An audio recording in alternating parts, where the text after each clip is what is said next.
Hi, I'm Rachel. And I wasn't always the woman people feared in a boardroom. 3 months ago, I was just another tired executive, dragging herself to work through traffic and self-doubt, wondering if this would be the week they finally said thank you. Or goodbye. But that night, the gala night, that was when everything broke, and I stopped pretending I didn't already know the truth. Let me take you back to where it really began. It was one of those corporate charity galas that looked like wealth had exploded all over a Pinterest board. Gold-lit chandeliers, waiters with name tags and fake French accents, a jazz quartet doing a cover of Viva la Vida, which should have been illegal. I stood at the edge of the ballroom with my smile clipped into place, wearing a dress I couldn't afford on a salary that barely covered rent.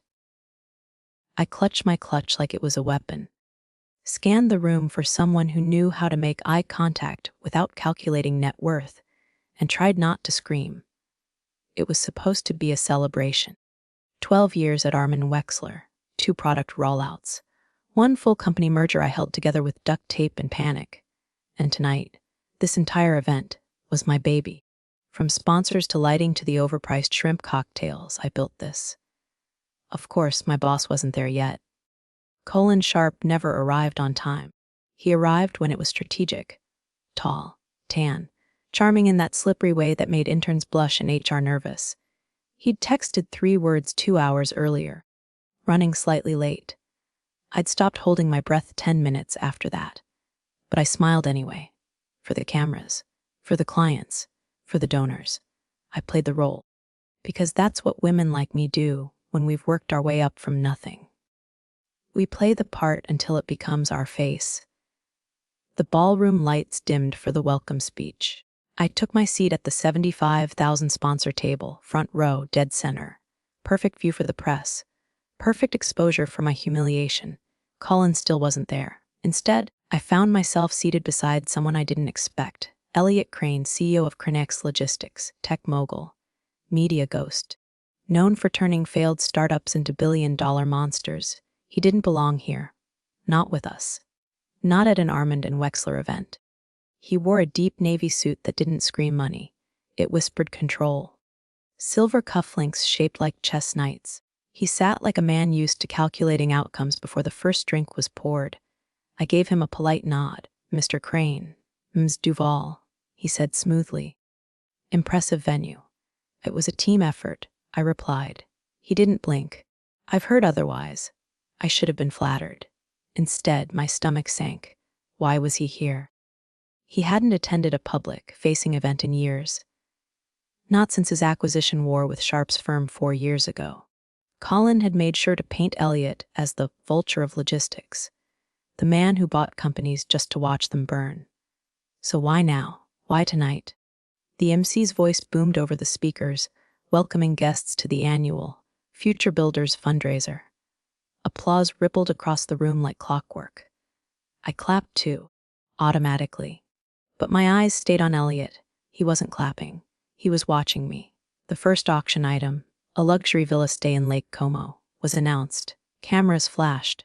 I reached for my wine, took a sip too fast, and nearly choked. My phone buzzed in my lap. I checked it casually. 1 message, from Colin. No subject, just 4 words. We're letting you go. I blinked.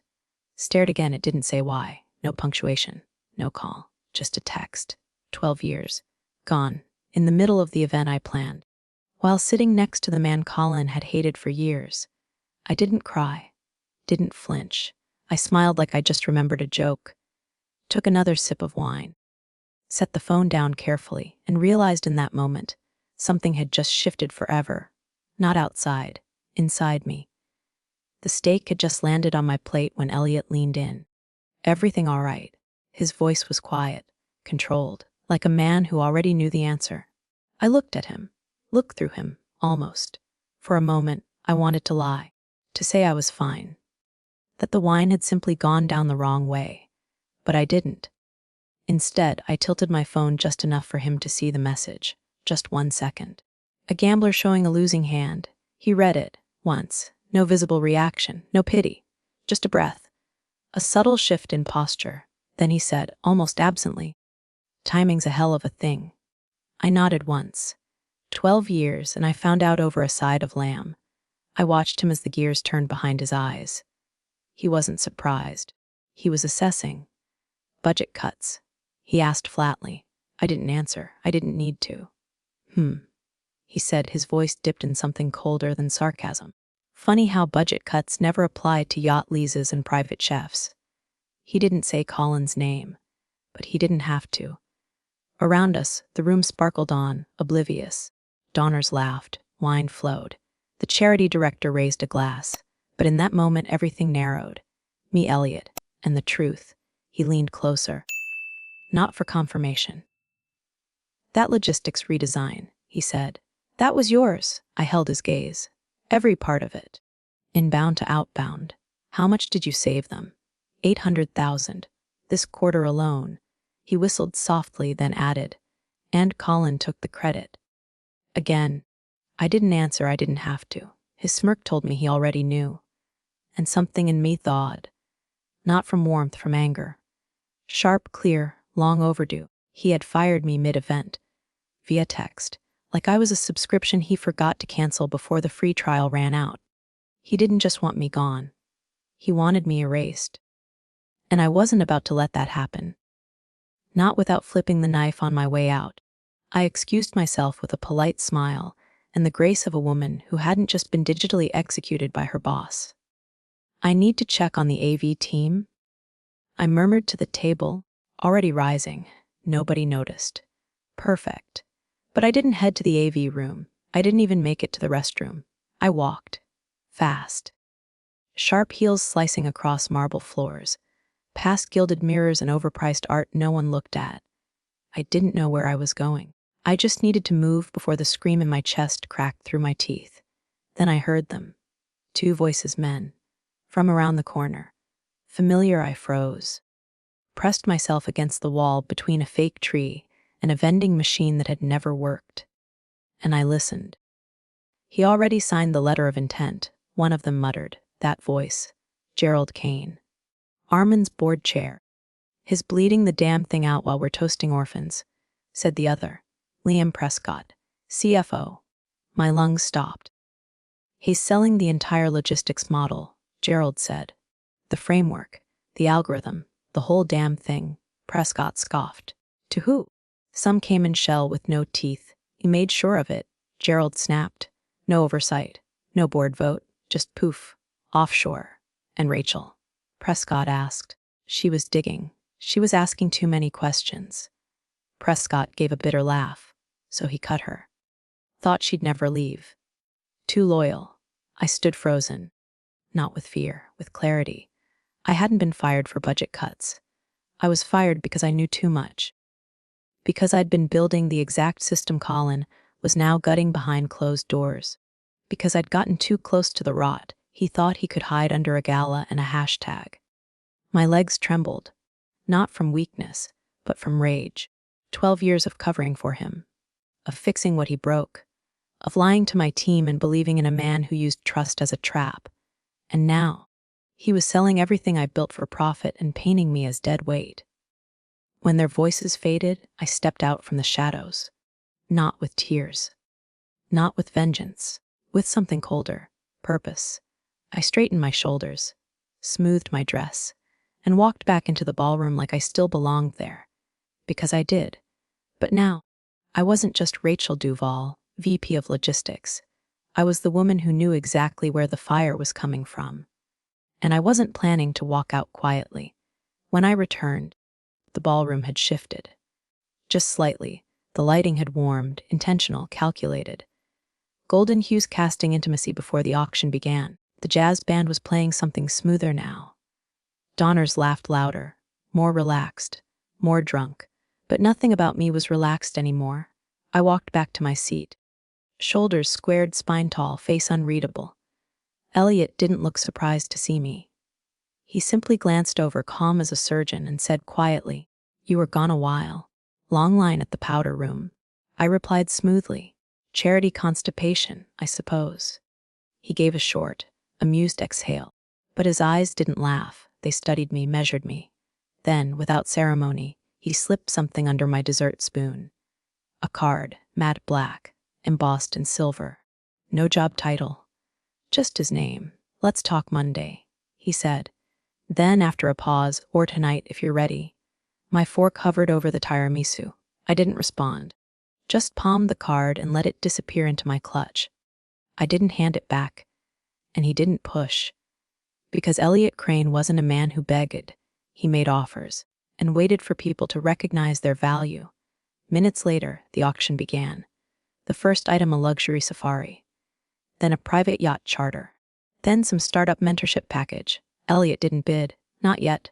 Not until the fifth item, a 6-month logistics consulting package. Donated by my company. Built by me.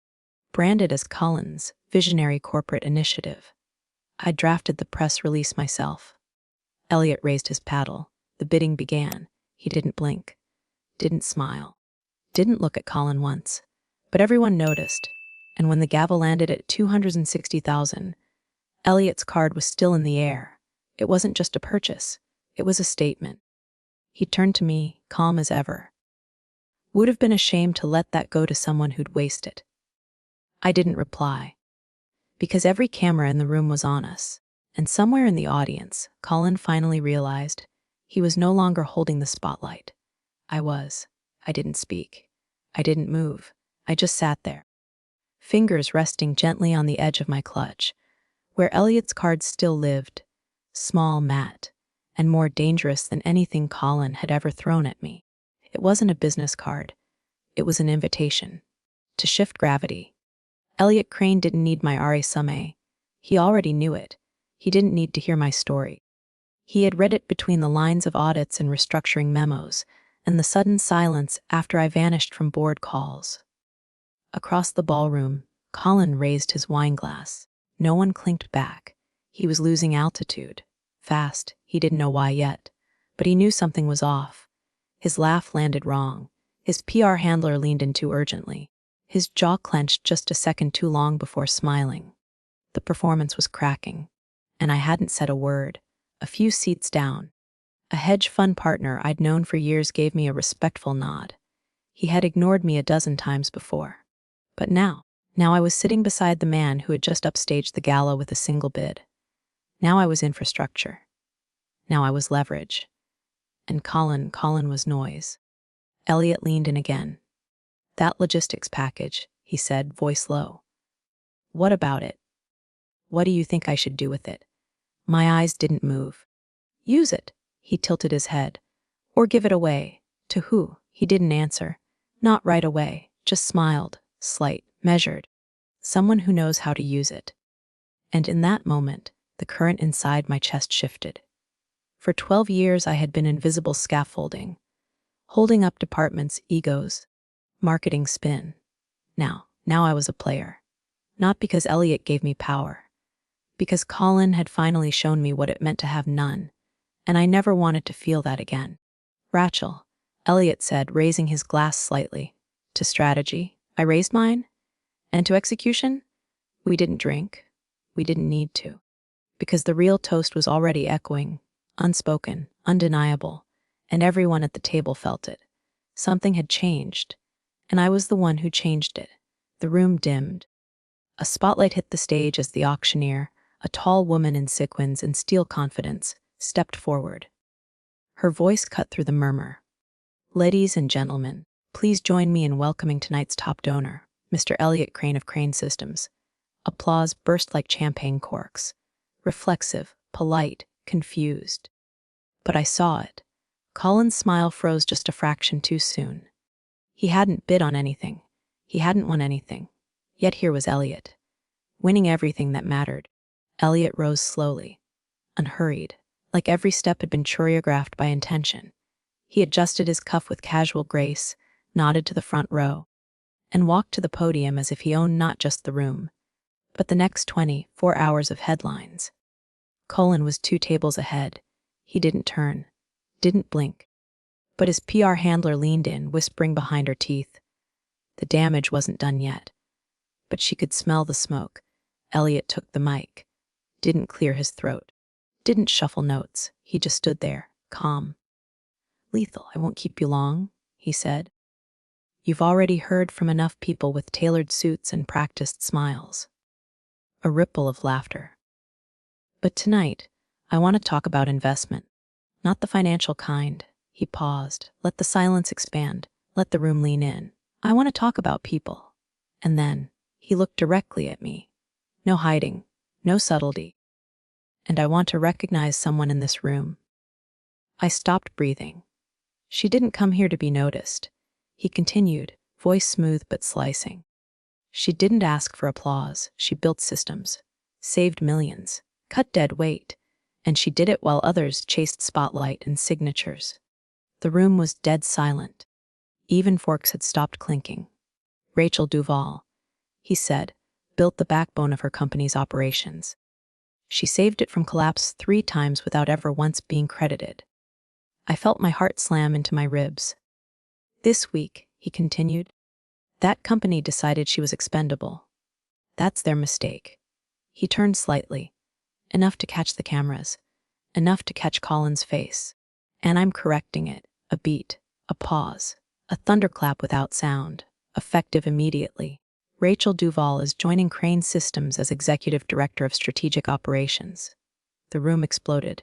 Gasps, flashes, chairs turning, glasses tip, hands scrambling for phones. And Colin choked on his wine, not metaphorically. Literally, he coughed into his sleeve, red-faced, as his handler smacked his back and whispered into her earpiece like someone had just pulled the fire alarm. I didn't stand. Not right away. I didn't need to. Just sitting there, calm, back straight, eyes locked ahead, was enough. Enough to let every single person in that room understand the story had changed. And this time, I was the headline. Colin didn't leave right away. That would have looked weak. He stayed seated. Red-faced, collar stained with wine, smile thin as thread. The cameras pivoted toward me. Not toward him. And that shift, that subtle collective change in gravity, it was irreversible. People whispered now. Not about the next auction item, but about me. She's the one from Everlyn, right? That's her. The operations director. Didn't she just get fired? Colin's face tightened. His fingers tapped the table, once, twice, anxious code from a man used to broadcasting dominance and now receiving only static. Elliot returned to his seat, calm as a surgeon. Not victorious, just certain. I figured, he said quietly, that kind of precision shouldn't go to waste. I didn't answer, didn't need to. The ballroom was shifting under our feet, and I wasn't the one struggling to stay upright. The rest of the auction blurred. I didn't hear numbers. I heard momentum. By the time the final bid closed, Colin was already texting someone furiously, probably the same board that had copied me for years. But none of them could save him now.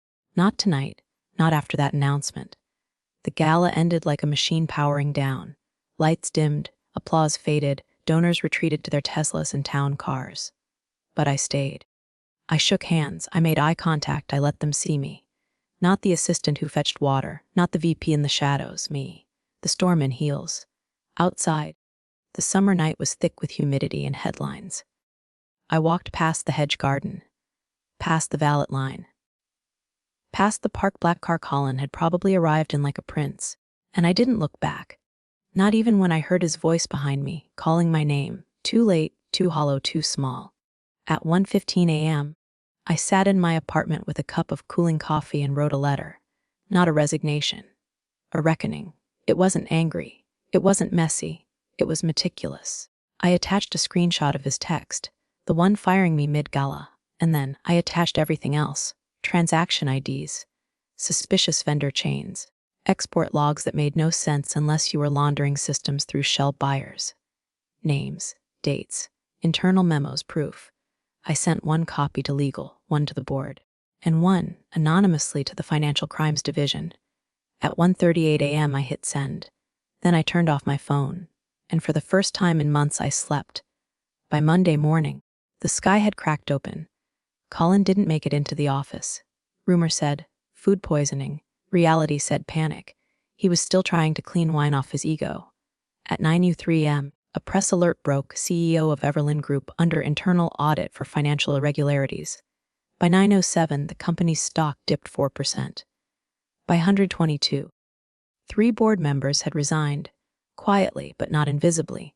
HR released a statement calling it a transitional period and urging investors to remain calm. But nothing about this was calm. My inbox was on fire, not just from former coworkers whispering, "You were right." Not just media inquiries trying to scrape up the timeline, but from people I had trained, people I had led, people who had once overlooked me, now calling me a signal fire. Elliot. He didn't gloat. He didn't say, "I told you so." When I walked into his office that morning, dressed sharp, fresh, fully aware of my value, he simply gestured to a new door across the floor. "This one's yours," he said. "I figured you'd want east-facing light." The nameplate on it: Rachel Duvall, Executive Director, Strategic Operations Brass. Bold. Irrevocable. I didn't cry, didn't fist pump. I sat, ran my hand over the polished wood desk, opened my laptop, and did what I always did. I got to work. But not cleaning someone else's mess. Building my own legacy. By noon, Everlyn's emergency shareholder meeting was leaked online. By evening, the Cayman buyer had backed out. And by nightfall, Cullen's yacht photos on Instagram were mysteriously gone, replaced with generic PR blurbs and a family first status update. But it was too late. The machine had eaten him alive. Not because I screamed, but because I stayed silent long enough for my work to speak louder than his position ever could. By Tuesday, my name was in the news. Not because I asked for it, because someone had finally decided to say it out loud. An article dropped. The woman who designed the system that took down its CEO. There was no photo of me smiling, just a still image, me standing next to Elliot at the gala. Back straight, expression unreadable, like someone mid-breath, like someone who had just pulled the pin. The comment section was chaos, half outrage, half standing ovation. People from tech, finance, nonprofits, even government, all tagging friends, quoting lines from the speech Elliot gave, dissecting the silence I held. But one comment stood out, written by a woman I didn't know. I watched her fire back without raising her voice. "I've never felt so seen. I'm printing this article and putting it on my desk." Another, 12 years of invisible labor. And she made them regret it in one night. Suddenly, I wasn't just Rachel, the VP who got fired at a gala. I was a reminder. That quiet doesn't mean weak. That sacrifice doesn't mean disposable. That silence can be a weapon. HR specialists reached out for interviews. Grad students wanted to write theses. Even a book agent messaged my assistant. But I didn't want a spotlight. I wanted something more powerful: leverage. And now, I had it. 1 week later, we hosted a strategy summit at Drake Systems. I stood at the podium. Same tailored blazer. Same calm voice. But this time the one speaking. Across from me sat 20 executives from Fortune 500 companies, each with pens ready. Waiting, listening, I began simply. "Sometimes," I said, "you have to be erased to realize how permanent your impact really is." The room went silent. Then someone, an operations director from a logistics firm, slowly clapped. The rest followed. It wasn't just applause. It was vindication. The echo of a truth every underestimated woman has whispered to herself. They will regret underestimating me. And this time, they did. It arrived on a Thursday. No return at seal. Just my name, handwritten on the front. Rachel Duvall, in a script I hadn't seen in years. The envelope was thick. Heavy. Like it carried weight it didn't know how to bear. I waited until everyone left for lunch, closed my office door, and opened it. Inside, a folded letter, 6 pages. Written in ink. Not printed. Not typed, and at the very top, in smaller handwriting, "You didn't deserve what I did. I don't expect forgiveness. But I do owe you the truth." It was from Colin. My chest locked up, not from pain. From shock. The man who had erased me like a line item had sent me a confession. He wrote of fear, of boardroom pressure, of mistakes snowballing into desperation. The logistics sale was real. I knew it was wrong. I knew you were close to discovering it. I told myself firing you was protecting the company. The truth is it was protecting me, and I knew it. He told me about the Cayman deal, about falsified documents, even about the yacht. He confessed everything. I saw you that night, standing beside Elliot. I saw the cameras, and for a split second, I realized what I had thrown away. You didn't just hold this company together, you gave it a soul. My fingers trembled as I turned to the last page. I'm stepping away. Not because I was forced to, but because I no longer trust myself to lead. If there's any grace left in this story, let it come from you. I don't ask you to forget, but I hope one day you'll understand. At the bottom, a signature, and a small folded document, his resignation. Not a press release, not a performance, just one man. Finally realizing he'd lost the one person he should have protected, I sat there a long time, staring out at the skyline, letter in hand. Tears, not of pain, but of release quietly welling. He was right, I wouldn't forget, but maybe I didn't need to carry the bitterness anymore. Because I had already won. 6 months later, I was standing in front of a new team. Not just analysts or managers, but builders. The kind of people who stay late because they care. The kind who triple-check their numbers because someone once told them, "You're too detail-obsessed." I knew them, because I used to be them. I'd spent the last 6 months not just stabilizing operations at Drake Systems, but reconstructing something bigger. A culture, one built on clarity, not chaos. On recognition, not reputation, we hosted our first internal summit in November. No tuxedos, no shrimp cocktails under neon sculptures. Just coffee, whiteboards, and stories. And when it was my turn to speak, I didn't prepare a slideshow. I just told them the truth. A year ago, I began. I got fired in a ballroom full of people clapping for something I built. I smiled through it, ate the steak, clinked glasses, then walked out and decided to never let someone else write my ending again. Today, I'm not here because of what they took from me. I'm here because of what I refused to give away, myself. The room was quiet. Not awkward, not confused. Quiet in that way when people are holding something sacred. Then someone clapped, and another, and suddenly it was thunder. But I didn't cry, I just nodded, because it wasn't about me anymore. That night alone in my office, I opened my inbox, one unread message. Subject, thank you. From a junior associate at Everlyn I'd barely spoken to, she wrote.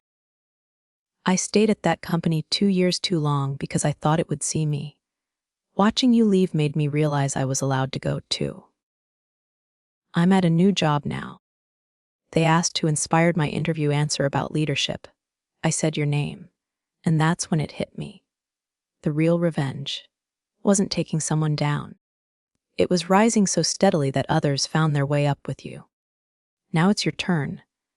If you're watching this, maybe you've been Rachel. Maybe you're still there, quiet, overworked, waiting for someone to notice. Or maybe you're just one decision away from taking your power back. You don't have to burn bridges. You just have to build your own. And when you do, we'll be waiting.